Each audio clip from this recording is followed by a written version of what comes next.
Amin, amin. Tuhan, kami mengucap syukur sekali lagi buat kasih-Mu yang luar biasa. Kami siap untuk belajar firman-Mu pada hari ini dalam nama Tuhan Yesus. Saudara, pada hari ini adalah hari yang sangat baik. Kita bisa bersama-sama siap untuk belajar firman Tuhan. Saya ingin encourage saudara untuk mempersiapkan catatan-catatan khotbah saudara dan catat apa yang akan kita terima pada hari ini. Hari ini khotbah akan dibawakan atau disampaikan oleh seorang hamba Tuhan yang saya sudah ikuti selama mungkin kurang lebih 13 tahun ini, dan saya belajar banyak daripadanya walaupun dari jarak yang jauh. Tetapi ada begitu banyak insight, ada begitu banyak pengajaran, kepemimpinan, pengembalaan yang saya serap, yang saya pelajari dari kehidupannya. Seorang suami dari seorang istri, ayah dari 3 orang anak, dan dia adalah pemimpin dari pemimpin. Bukan hanya sekedar di Indonesia, tetapi juga sampai ke luar negeri, dan saya mengucap syukur karena dia memulai sebuah gereja dan mengembalakan sampai dengan hari ini menjadi sebuah gereja yang sangat dinamis, menjadi gereja yang menjadi inspirasi buat banyak gereja, bukan cuma sekedar sekali lagi di Indonesia, tetapi sampai ke luar negeri. Dan dia mengembalakan dengan sangat luar biasa, dan kita semua belajar daripada kepemimpinannya.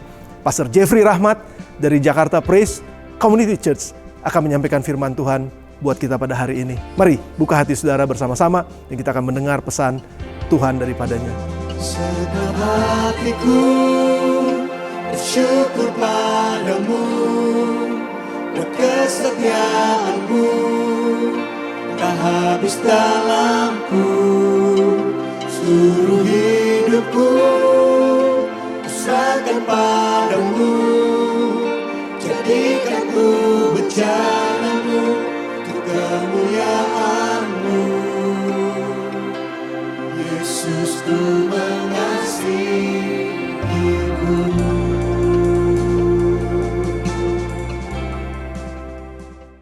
Salam damai sejahtera untuk Anda semua, jemaat GSJA Bogor yang dikasihi Tuhan. Semoga Anda semua dalam keadaan sehat, jasmani maupun rohani, dan tetap bersemangat. Perkenalkan, nama saya Jeffrey Rahmat dari Jakarta Praise Community Church, atau yang lebih dikenal dengan sebutan JPCC. Saya ingin mengucapkan terima kasih saya kepada Pastor Arif Multi dan semua tim pengembalaan yang ada di GSJA Bogor untuk memberikan kepada saya kesempatan untuk menyampaikan firman Tuhan kepada Anda semua hari ini meskipun secara online saja. Kita berada di musim yang sangat berbeda dengan musim-musim yang lain yang biasanya kita lalui, dan tentunya musim ini memerlukan respon yang tidak biasa juga. Meskipun keadaan di sekitar kita dan keadaan dunia ini masih belum menentu, satu hal yang kita tahu pasti bahwa Tuhan Yesus itu baik, dan bahwa dalam segala keadaan Dia baik. Hari ini saya diminta untuk menyampaikan tentang karakter, atau lebih spesifik lagi tentang integritas. Satu tema yang sangat menarik dan sangat menantang pada saat yang bersamaan.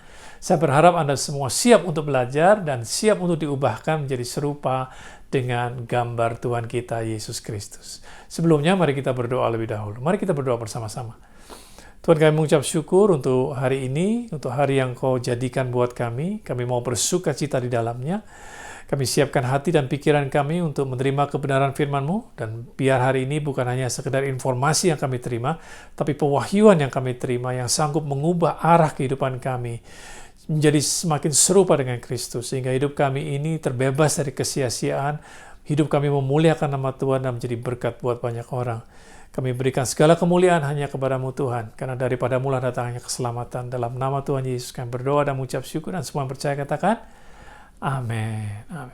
Nah, menurut kamus, karakter adalah kualitas mental dan moral seseorang yang mempengaruhi pikiran dan perilakunya sebagai seorang individu. Karakter adalah ciri khas yang menggambarkan siapa kita, yang tercermin dari tindakan-tindakan kita.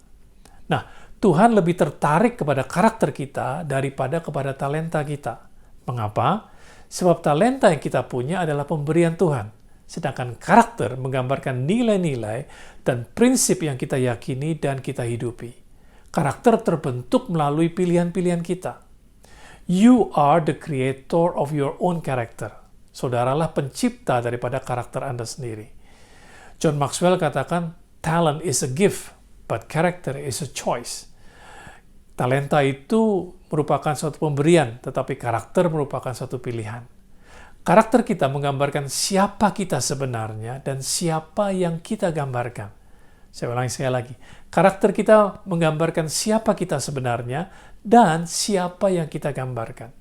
Kejadian 1 ayat 26 katakan, "Berfirmanlah Allah, baiklah kita menjadikan manusia menurut gambar dan rupa kita, supaya mereka berkuasa atas ikan-ikan di laut dan burung-burung di udara, dan atas ternak dan atas seluruh bumi, dan atas segala binatang melata yang merayap di bumi." Nah, manusia diciptakan serupa dan segambar dengan Tuhan. Manusia diciptakan untuk menggambarkan dan mempunyai karakternya Tuhan. Di mata Tuhan, gambar diri dan karakter harus lebih dahulu dibentuk sebelum manusia memegang kekuasaan.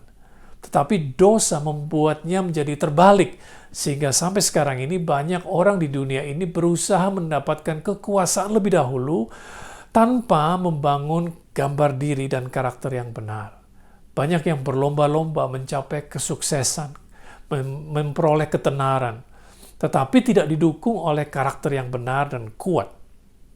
Saya yakin banyak doa anak-anak Tuhan yang belum dijawab oleh Tuhan, terutama ketika mereka meminta promosi, meminta kesuksesan, apalagi ketenaran, karena Tuhan tahu sebenarnya bahwa mereka belum mempunyai karakter yang kuat dan benar untuk menopang semuanya itu.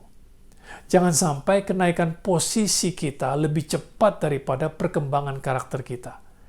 Tingginya sebuah promosi harus diimbangi dengan kedalaman karakter, karena karakter merupakan fondasi kehidupan.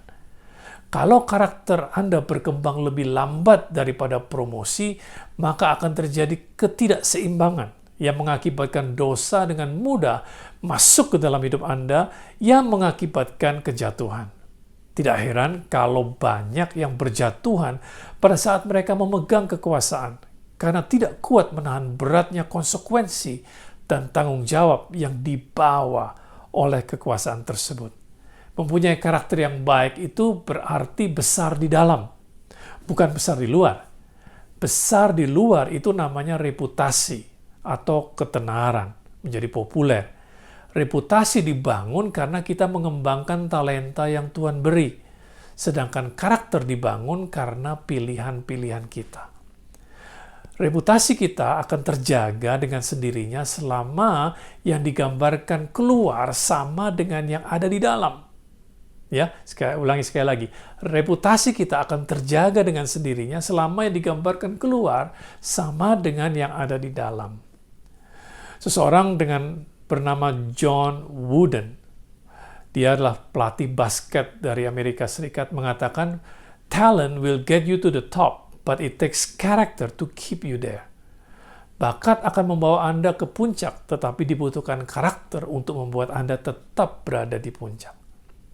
Kalau karakter kita baik, maka kita tidak perlu melakukan pencitraan. Pencitraan adalah gambar yang kita mau orang pikirkan tentang kita. Tetapi kita sendiri tahu bahwa gambar itu bukanlah kita yang sebenarnya. Berapa banyak di antara Anda yang pernah dikecewakan ketika memesan sesuatu secara online karena kenyataannya apa yang Anda dapatkan jauh berbeda dengan gambar yang dipresentasikan di website mereka. Ada yang pernah dikecewakan seperti itu? Sebagai anak-anak Tuhan, Bapa kita rindu kita ini menggambarkan siapa Dia. Seperti apa yang dilakukan oleh Yesus. Ibrani pasal yang pertama ayat yang ke-3a katakan seperti ini. Ia adalah cahaya kemuliaan Allah dan gambar wujud Allah. Atau dalam terjemahan bahasa Inggris dari New Living Translation dikatakan seperti ini. The sun radiates God's own glory and expresses the very character of God. Yesus memancarkan kemuliaan Tuhan. Dia memancarkan kemuliaan Bapaknya dan mengekspresikan karakternya Tuhan. Jadi, kalau kita mau tahu Tuhan itu seperti apa, kita cukup melihat kepada Yesus. Melihat karakternya yang tercermin dari tindakan-tindakannya. Demikian juga hal yang sama Yesus inginkan dari murid-muridnya. Dan kita semua yang mengikuti Dia. Matius pasal yang kelima ayat yang ke-16, ayat yang mungkin semua saudara sudah kenal, dikatakan, demikianlah hendaknya terangmu bercahaya di depan orang, supaya mereka, orang dunia, melihat perbuatanmu yang baik dan memuliakan Bapamu yang di surga. Yesus mau perbuatan kita, bukan hanya perkataan kita, tapi perbuatan kita merefleksikan kemuliaan dan karakter Bapa kita di surga. Nah, salah satu kualitas moral atau karakter yang perlu untuk kita punya sebagai anak-anak Tuhan adalah integritas. Integritas berbicara mengenai kepatuhan kita terhadap nilai-nilai dan prinsip moral etika yang kita sendiri pegang. Integritas juga berbicara mengenai kedalaman karakter seseorang. Dalam kitab Matius pasal yang kelima, ayat yang ke-43 sampai 48, Yesus katakan seperti ini, "Kamu telah mendengar firman, kasihlah sesamamu manusia dan bencilah musuhmu. Tetapi aku berkata kepadamu, kasihlah musuhmu dan berdoalah bagi mereka yang menganiaya kamu. Karena dengan demikianlah kamu menjadi anak-anak Bapamu yang di surga, yang menerbitkan matahari bagi orang yang jahat dan orang yang baik, dan menurunkan hujan bagi orang yang benar dan orang yang tidak benar. Apabila kamu mengasihi orang yang mengasihi kamu, apakah upahmu? Bukankah pemungut cukai juga berbuat demikian? Dan apabila kamu hanya memberi salam kepada saudara-saudaramu saja, apakah lebihnya daripada perbuatan orang lain? Bukankah orang yang tidak mengenal Allah pun berbuat demikian? Karena itu haruslah kamu sempurna, sama seperti Bapamu yang di surga adalah sempurna." Nah, kata sempurna di sini artinya adalah komplit, matang, atau utuh. Dan itulah yang disebut dengan integritas. Integritas berbicara mengenai sebuah keutuhan. Tidak berubah-ubah, tetap sama, sesuatu yang konsisten. Yesus mau kita seperti Bapa kita, tetap konsisten dalam memegang nilai-nilai dan prinsip yang kita yakini, tidak berubah-ubah. Integritaslah yang membuat kita bisa percaya kepada Yesus. Ibrani pasal yang ke-13 ayat yang ke-8 katakan, Yesus Kristus tetap sama, baik kemarin maupun hari ini dan sampai selama-lamanya. Artinya dia tidak berubah-ubah, dia konsisten. Yakobus pasal yang pertama ayat yang ke-17 katakan, setiap pemberian yang baik dan setiap anugerah yang sempurna datangnya dari atas, diturunkan dari Bapa segala terang. Perhatikan, padanya tidak ada perubahan atau bayangan karena pertukaran. Dalam terjemahan Amplified Bible, dalam bahasa Inggris dikatakan, tidak ada tipu-tipu dalam Tuhan. Tidak ada yang bermuka dua. Tidak ada yang berubah-ubah. Itu terjemahan dalam bahasa Inggris dari Amplified Bible. Pada saat kita hidup dalam integritas, kita sedang menggambarkan karakter Tuhan kita. Itu sebabnya mengapa pelajaran ini sangat penting untuk kita mengerti. Orang yang punya integritas sama dalam tindakan, perkataan, maupun dalam pikirannya. Saya ulangi sekali lagi, orang yang punya integritas adalah orang yang sama dalam pikiran, perkataan, maupun tindakannya. Orang yang mempunyai integritas bersedia untuk mengorbankan kesenangan pribadi demi menjaga nilai dan prinsip yang dia pegang. Mari kita buka Alkitab kita di kitab Kejadian pasal yang ke-39 ayat yang ke-6 sampai 10. Dikatakan seperti ini, segala miliknya diserahkannya kepada kekuasaan Yusuf. Dan dengan bantuan Yusuf, ia tidak usah lagi mengatur apa-apapun selain dari makanannya sendiri. Dan adapun Yusuf itu manis sikapnya dan elok parasnya. Selang beberapa waktu istri tuannya memandang Yusuf dengan birahi. Lalu katanya, marilah tidur dengan aku. Tetapi Yusuf menolak dan berkata kepada istri tuannya itu, dengan bantuanku, tuanku itu tidak lagi mengatur apa yang ada di rumah ini. Dan ia telah menyerahkan segala miliknya pada kekuasaanku. Bahkan di rumah ini ia tidak lebih besar kuasanya daripadaku. Dan tiada yang tidak diserahkannya kepadaku selain daripada engkau, sebab engkau istrinya. Bagaimanakah mungkin aku melakukan kejahatan yang besar ini dan berbuat dosa terhadap Allah? Walaupun dari hari ke hari perempuan itu membujuk Yusuf, Yusuf tidak mendengarkan bujukan itu untuk tidur di sisinya dan bersetubuh dengan dia. Yusuf menunjukkan di sini bahwa dia mempunyai karakter yang luar biasa dan integritasnya yang sangat tinggi. Bayangkan, dalam usianya yang masih muda, Yusuf sudah mempunyai nilai-nilai dan prinsip kehidupan yang luar biasa. Ia menyebabkan dia bisa menang menghadapi godaan yang sangat berat dari istri Potifar, bosnya sendiri. Yusuf memilih untuk tidak menyerah kepada godaan dari istri Potifar. Yang dilakukan bukan hanya sekali, tetapi setiap hari. Bayangkan bagaimana beratnya pergumulan yang dihadapi Yusuf setiap hari. Terutama dalam mengalahkan nafsu mudanya sendiri, yang saya yakin juga bergejolak di dalam dirinya. Kitab Kejadian pasal yang ke-39 ayatnya ke-11-12. Dikatakan, pada suatu hari masuklah Yusuf ke dalam rumah untuk melakukan pekerjaannya. Sedang dari seisi rumah itu, seorang pun tidak ada di rumah. Lalu perempuan itu memegang baju Yusuf sambil berkata, "Marilah tidur dengan aku." Tetapi Yusuf meninggalkan bajunya di tangan perempuan itu dan lari keluar. Disinilah ujian karakter dan integritas semakin tinggi dialami oleh Yusuf. Tidak ada orang lain di rumah, dikatakan. Tidak ada yang memaksa Yusuf juga untuk menolak tawaran istri Potifar. Tidak ada yang memaksa dia untuk lari. Yusuf sendiri yang memilih untuk lari. Ini menunjukkan kedalaman karakternya dan bagaimana ia secara konsisten dalam berbagai macam keadaan teguh memegang nilai-nilai dan prinsip hidupnya. Hal ini semua menunjukkan integritasnya. Yusuf memilih untuk setia kepada tuannya, yang notabene sedang tidak ada di rumah. Tuannya sedang berada di luar rumah. Dan Yusuf memilih untuk takut kepada Tuhan, yang notabene tidak bisa dilihat dengan kasat mata. Tetapi Yusuf tahu Tuhan memandang dia. Yusuf memilih untuk lebih patuh kepada Tuhan daripada mengikuti nafsu birahinya sendiri. Nah, karakter Yusuf dapat dilihat dari pilihan-pilihannya untuk mempertahankan nilai-nilai yang dia yakini tanpa kompromi. Integritasnya dapat dilihat dari konsistensi yang dia tunjukkan dalam menolak ajakan istri Potifar. Nah, sekarang mari kita lihat cerita seorang yang lain yang sangat perkasa, yang punya kekuatan yang luar biasa dan diurapi Tuhan, tetapi tidak mempunyai karakter dan integritas yang kuat dalam hidupnya. Ada yang bisa menebak siapa ini? Ya, namanya Simson. Mari kita lihat dalam kitab Hakim-Hakim pasal yang ke-16 ayat yang ke-15-19. Berkatalah perempuan itu kepadanya, "Bagaimana mungkin engkau berkata, 'Aku cinta kepadamu,' padahal hatimu tidak tertuju kepadaku?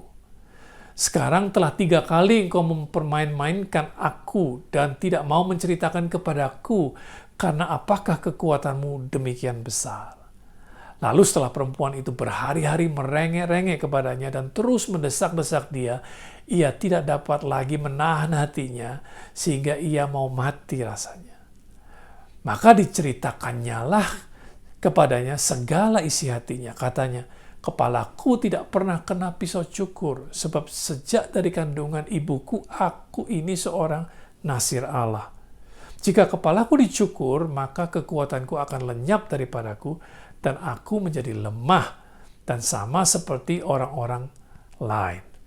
Ketika dilihat Delila bahwa segala isi hatinya telah diceritakannya kepadanya, disuruhnyalah memanggil raja-raja kota orang Filistin. Katanya, sekali ini lagi datanglah kemari, sebab ia telah menceritakan segala isi hatinya kepadaku. Lalu datanglah raja-raja kota orang Filistin itu kepadanya sambil membawa uang itu.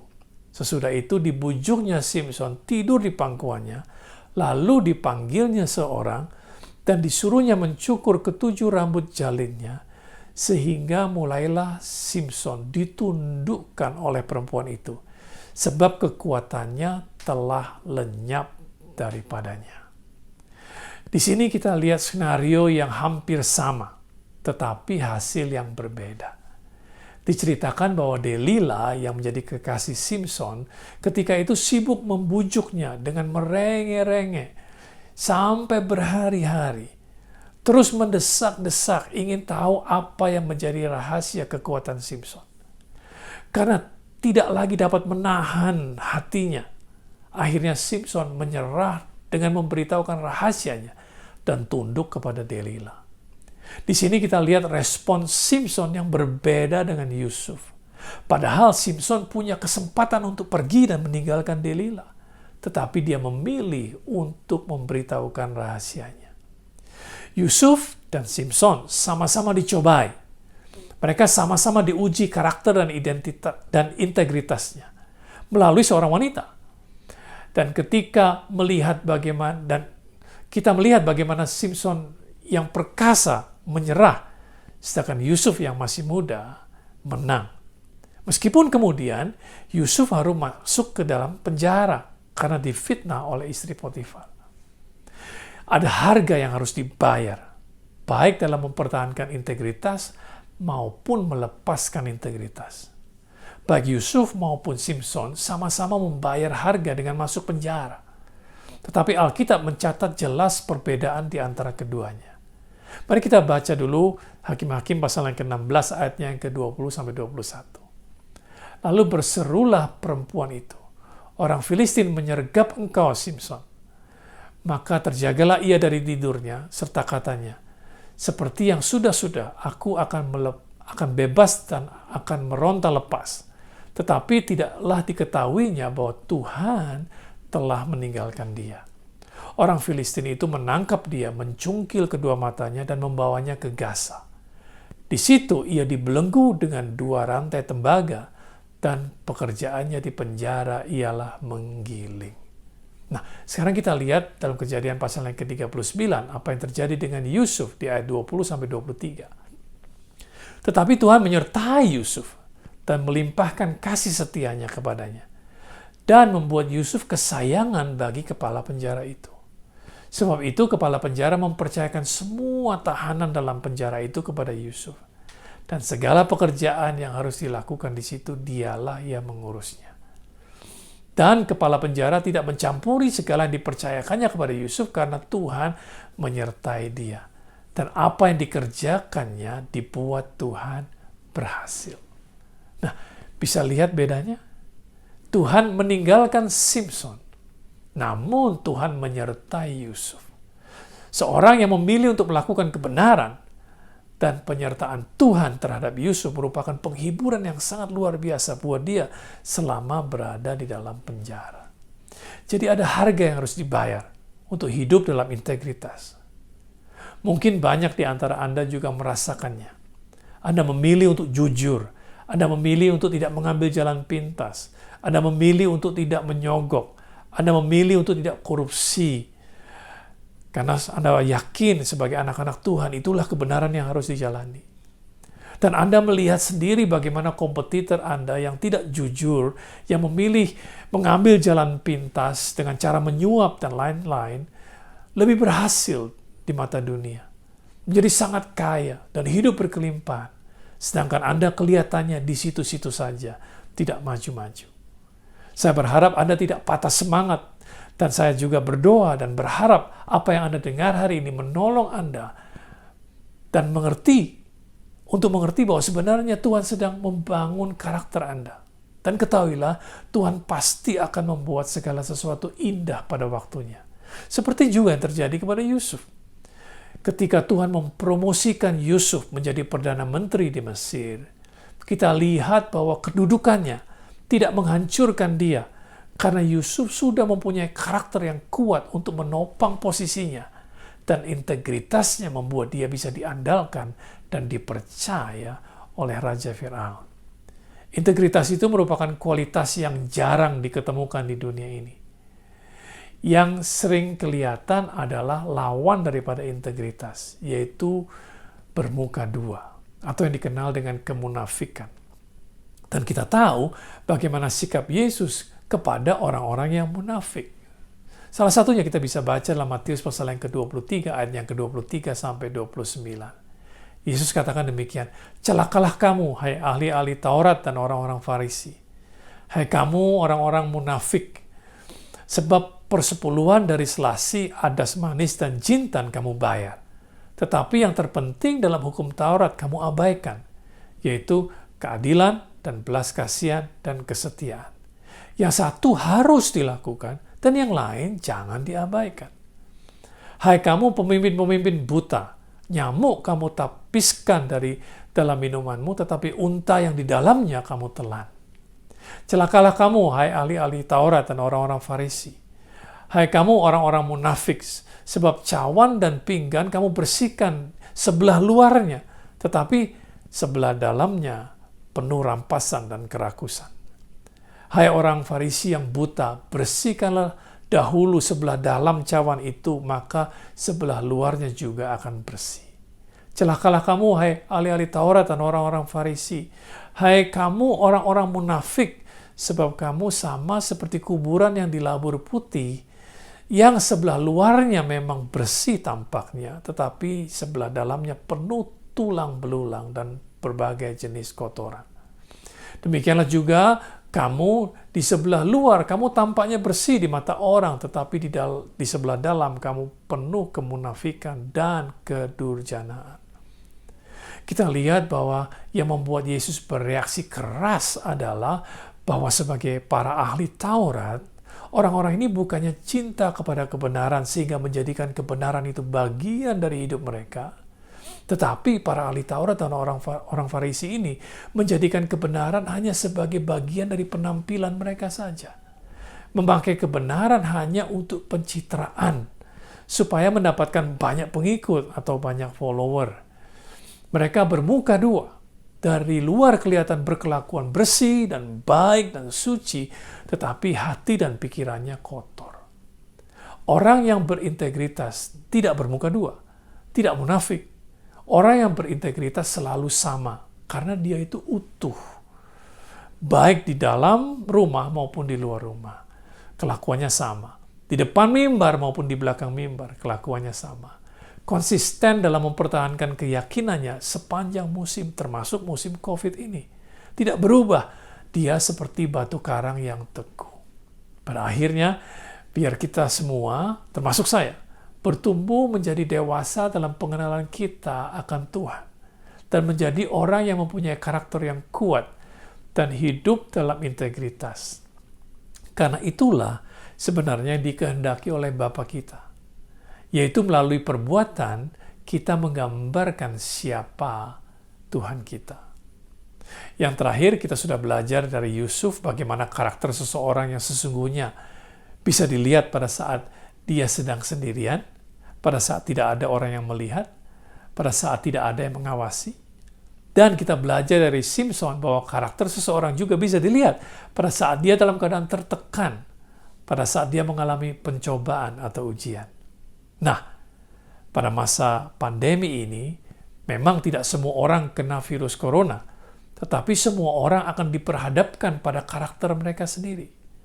Karena dalam keadaan yang begitu menekan, seperti keadaan sekarang ini, ditambah dalam keadaan lockdown, banyak yang harus bekerja dari rumah tanpa pengawasan dari atasan.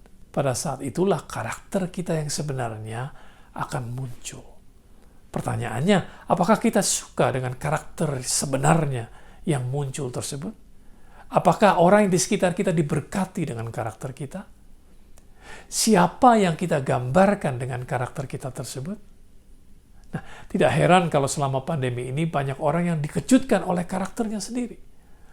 Dan oleh karakter orang-orang yang dia kenal di sekitar dia, yang belum pernah dia lihat sebelumnya. Berita baiknya adalah Tuhan ingin menolong kita selama masa pandemi ini supaya kita sadar dan mengenali karakter kita yang sebenarnya dan mulai membangun karakter yang seperti Kristus. Efesus pasal yang keempat ayat yang ke-24 dalam terjemahan TSI katakan, sebagaimana kamu memakai baju baru, begitulah hendaknya seluruh hidupmu menjadi baru. Karena kamu sudah diciptakan menjadi manusia baru yang semakin mencerminkan sifat-sifat Allah. Berarti kamu akan sungguh-sungguh hidup suci dan benar di hadapannya. Jadi dimulai dengan jujur pada diri kita sendiri. Kalau memang ada karakter yang tidak baik pada diri kita. Kemudian jujur dan minta pertolongan orang yang mengasihi kita.